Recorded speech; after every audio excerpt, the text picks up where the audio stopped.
You are live, There Mr. we are. Reeves. Once How you again, doing? Good. Happy Friday. Yeah, thank you. You too. Thank you for waking up at 6 in the morning. Yeah. No, happy to be here. Always love talking with you. Yeah, I love talking with you too. Look, we're kind of like not matching today, but like blue and red always color Yep. coordinated today. So, what are we talking about today? Today we're talking about the Dummie's Guide to Excuses. It is broken record, the stories that we put on ourselves and others, and it's crazy. You know, as I was thinking, we were just about to hit the live button. I was thinking, do people even know what records are? I mean, it's one of those things that like technology is advancing enough that it's just kind of funny. It's not as prevalent. I mean, I remember being a kid and I had like a little like Disney record player that I had, Uh, like, and it was like a common I used to thing. have that too. Yeah, it's funny. Like my kids, I don't even know if my kids know what records are. It's just kind of funny as we're talking about this today. Maybe a broken live stream, Yeah. a glitchy live stream. Well, So explain to yeah, us what we're talking about a little bit. say it again. I Explain what said, we're talking explain to about. us what we're talking about a little bit. Right. So the stories we tell ourselves that keep us stuck, the broken records. So the broken records is the same old story that we say over and over again. And when I brought this to Kevin's attention, uh, there is one particular incident with a sort of a colleague of mine years ago that happened, before I became a coach. And I asked her about a dating life, and she goes, I'm damaged goods. And it kind of like, like hit me. And I was like, what do you mean? And she goes, well, I'm not capable of being in a relationship because my mother damaged me. And I had no idea what to say because I had never heard that before, like damaged goods. And as you know, the more I do this work, and as soon as I became a coach, then I realized, oh, that's a story that she has, that there is this story that I'm incapable, I'm not good enough, or I am invisible, or I am unworthy. Like her, for me, it's like I'm unworthy and incapable of a loving relationship. So therefore, I can't be in one. So why would I even go for it? Right. or, or even show up or even ask or even look or even dive in because I'm damaged goods. And I'm just like, oh my God, like, you know, so many people are stuck in that story and sometimes don't even know that they're in that story. And I'm, in conversation with a guy right now who's in a marriage, and he just they're going through some hard times, and he just like, well, it is the way it is, what it is, like just settled with how it's going, and he's stuck in this like story of like just like Yeah, like hmm. that's it. And I'm Yeah. just like, wow, like so many people are so stuck in a story they don't know that there's a way out, and that is a story, and that Right. the story can be changed. There's some work has to be done, but the story, anybody's story can be changed. Right. Yeah, it's crazy because there's a quote that I have, and I'm gonna totally mess it up, but it's basically the idea that you can't change the beginning, but you can jump in where you're at and you can change the ending. And Right. we all have that ability to step into that and to change it. And I remember just being a kid, and my family, we grew up and we were like there's just like a lot of yelling in my family, and I remember my grandpa was a big yeller on my dad's side. And then my dad had a temper, and that was just kind of that was the story, oh, my dad Yeah. has a temper. He has a temper. He's not, it's not bad. He just has a temper. Like it was like this, Right. oh, he has a Ferrari, it was just like this thing he has, like it's just there. But it wasn't helpful. And I remember that became a habit of mine. And I remember being so terrified that I was going to bring that to my kids. and then I was gonna like just continue that cycle. And to a degree I did. And it was something I've had to really work on. And I think of like where I am now versus where I was then when I first got married, and the way I treated my wife, and the way that was just my learned response that was a habit. And so I've worked really hard to change that. But I'm changing that story. And even my dad changed his story. He was so much more, angry and yelling and verbal and violent, like with his actions and stuff, just as a young kid, that he really changed over the course. And you look at him now and talk to him now, and it's very different. But we all have that ability. So, what you're speaking to is totally right on. Yeah, and I think I was sharing with you yesterday, and particularly, I'm not sure why, but particularly with family, and my mother used to say this to me a couple of years ago. She goes, "Well, that's just the way our family is. We're just not close. We've always been this way." and, and I don't know why. In the beginning, I didn't know why that made me so mad, because I was just like, I know that's not the truth, that we can change this. And until I started doing the work on myself, and I remember one day my mom said that again, and I was like, no, that can change. I was like, why do you have to settle for just being not close, for just being mediocre in our family?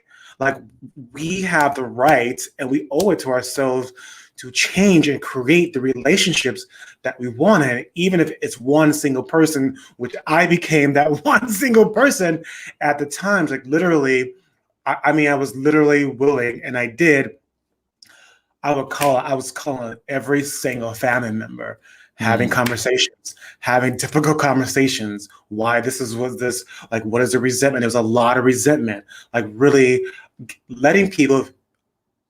Right now, I'm thinking, like, allowing people to be heard, felt, and seen about what was going on in the relationship, which in turn brought me closer to them, which started to bridge the gap between all of us. And I was like, oh my God, like, this is possible. It's like the willingness to have these tough conversations, to see what's there, to change what's there. What can we do? What is a new commitment? But that commitment had to come from me. I had to really go and look at my own story about what family is. What am I still holding on? What is the resentment? Because there was some resentment with certain things that happened with me as a child with certain family members. I'm just like, well, am I willing to let that go? Because right now, that's the past. The past is the past. Now I can't get that back. And tomorrow, it's not even here yet. I only have right now. When I finally only have right now, then I was like, well, what can I create right now? What is my new commitment? I had to write down a basic intention. Like, I can't remember exactly what it was, but if my behavior was not in line with my intention, I would apologize to the family member. I would correct myself. I would immediately change, because I was like, this is my commitment. This is my intention for the family that I want. And that's only where I'm coming from. And that literally took about a year and a half, diligently with it, being in tough conversations, being accountable with myself. And literally the result today is like, a lot of us are more closer than we were 4 years ago. Yeah, it's so crazy, because we think about that. So when you hear that phrase, oh, that's just the way it is, or that's the way things are, or this is how it's always been, those are those key phrases, right? Those are those things that like trigger, that's a warning, and we need to kind of be aware of that. But on the flip side of that, I think it's really interesting too, because we can be, we need to be careful of what we're creating for other people. I remember being told like my whole life, and not even my whole life, I say that, and this is the story. I was told that I wasn't good with my hands. Any kind of like fine motor skill stuff when I was a kid. My mom and dad a lot of times would tell me I wasn't good with my hands. And I just believed, like, okay, well, I'm just not good with my hands, and so I can't do anything. And as I got older, and as I learned to use my hands better than a 5-year-old or a 7-year-old or an 8-year-old, I was really good with my hands. But I had to, I remember the day that it like dawned on me, like, I'm actually good with my hands. Like, it's just like this story just like fell down on the ground, you know? And it was like, I don't know what to do with this now.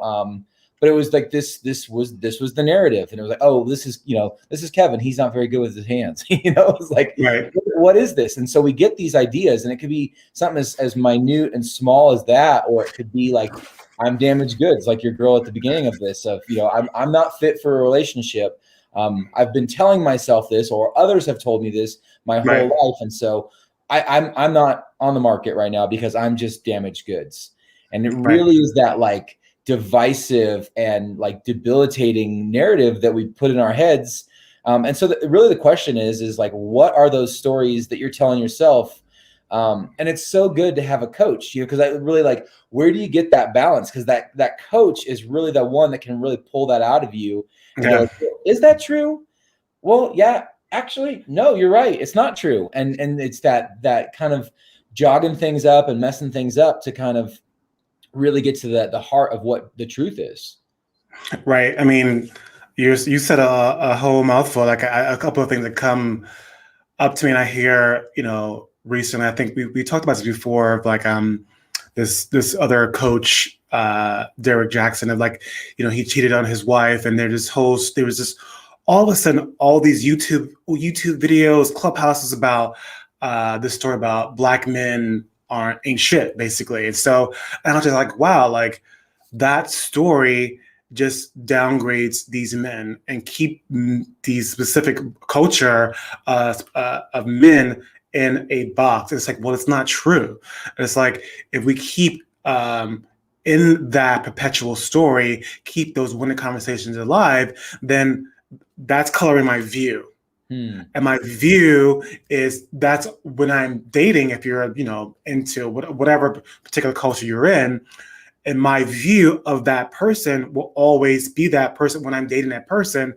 And I remember from my own view, I remember saying, and we say these things like nonchalantly, like I said, well, I remember saying this and I said, oh, I could never date, somebody Middle Eastern. And I remember catching myself and I was just like, why do I believe that? Why do I believe that it's true? Because it was something that was happening in the Middle East, and they were with gay men, they were throwing them off the building, and I was just like so terrified. I was like, well, that's over there, that's not here. So why do I believe that's true here? And I was like, well, can I give that story up about this particular culture? And I was like, yeah, I can give that up. And I literally, like, I think days or weeks later, a week later, I met someone. And I was just like, oh my God, who's Middle Eastern, was the best thing I've ever been involved in. But that person taught me so much about love that if I was not willing to give up that story, I would have missed an opportunity to learn so much about myself, about love, about relationships. But it was like, I challenged my beliefs in that story that honestly, I didn't realize I was holding on to until I said it out loud. I was like, oh shit, like I have a story or a belief about somebody who I haven't even never dated. And a lot of people have these stories about somebody, especially in love, they've never dated in their life. And because of, something happened in their life, or they see things on TV, or we adopt other people's stories about someone else. And we just say, oh, well, that's just the way they are. But well, that's what my mother said. But what your mother or father or sister say is not the truth. Right. So it's like being careful of agreeing to other people's beliefs and making it your own. Right. Right. And it's so easy to do. And it's not, you said, it's in love, but the other area that's huge is it's the, I can't, I can't do this. I can't do that because, and we have some like, not well thought out thing, but it's like, because I say that and I'm speaking from experience, but it's so many times where we just adopt this story that this is the truth because da da da da da. And we run on with this thing that it's not logical. It's not proven. We've never tried it. We don't know what we're talking about, but we have this like this stupid belief that we're like actually making decisions in our life based on this thing. And so it's really interesting to kind of just kind of like be aware of that and to be mindful of that. And so that's something that's really, I think, as we said, watch for those signs of this is the way it's always been, or this is just how things are. Those are the key phrases to watch for, but then also start like catching those beliefs like you did in that situation. Yeah, like I guess so going into the solutions, like really being aware of when you exclaim those things, like and challenging the beliefs. And then sometimes this is where a coach or a therapist comes in because sometimes we cannot catch those things because they happen so unconsciously. Right. And because I was just lucky in that moment I caught it.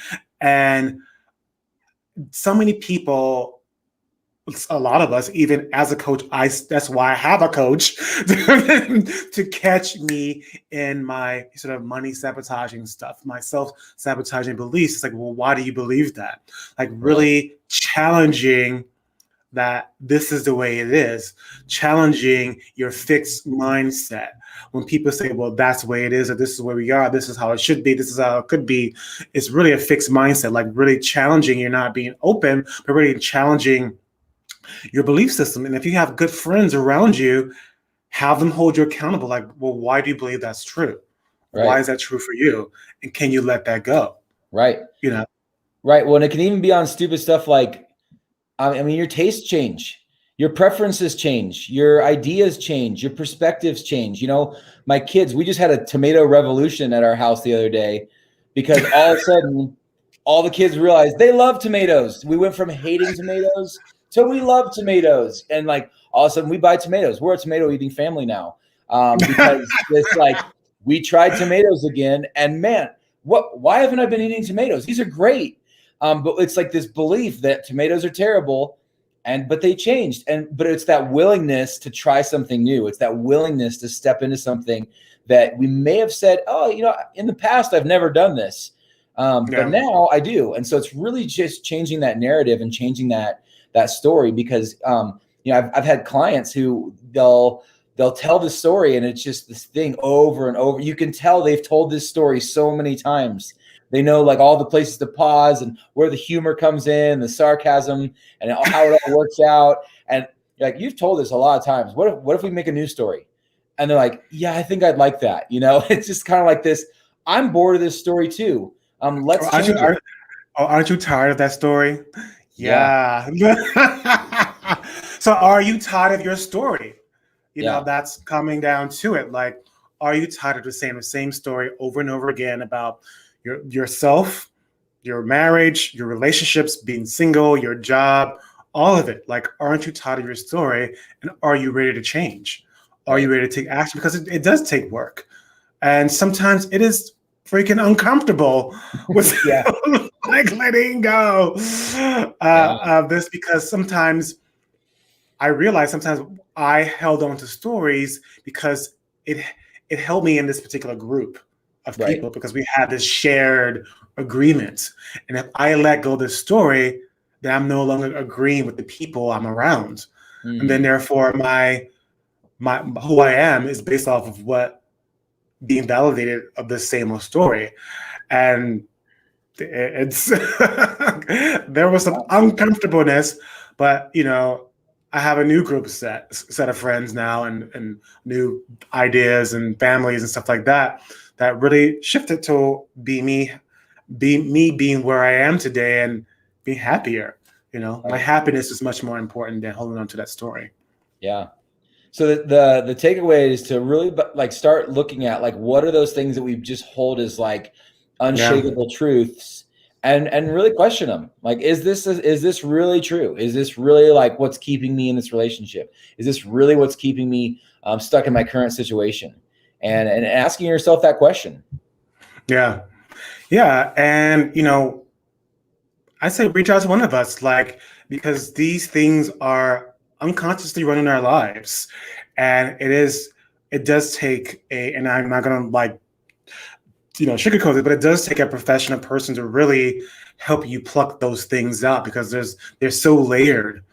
And you don't really realize how not only they're layered, but how your actions and your nonverbal actions are happening and they're shifting and changing your life and could be self-sabotaging and are self-sabotaging your life.